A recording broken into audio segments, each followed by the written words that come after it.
Hinuli ng Kabanggan Municipal Police sa Zambales ang isang 43-year-old na sospek na nagpakilalang pulis matapos nitong tangkang takasan ng checkpoint sa National Highway sa Barangay Dolores.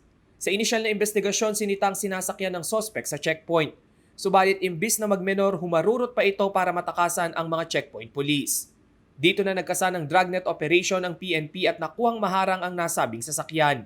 Matapos mahuli, nagpakilala ang driver ng sasakyan bilang si Lieutenant Colonel De La Cruz na nakasuot pa ng kulay olive green t-shirt na may nakasulat pa na pulis. Nakasuot din ito ng black pants na maong. Sakay din ni De La Cruz ang 5 menor de edad.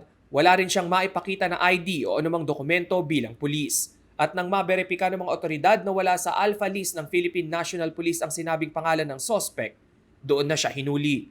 Sa kanyang sasakyan nakumpiska rin ng isang caliber 45 pistol na may mga bala.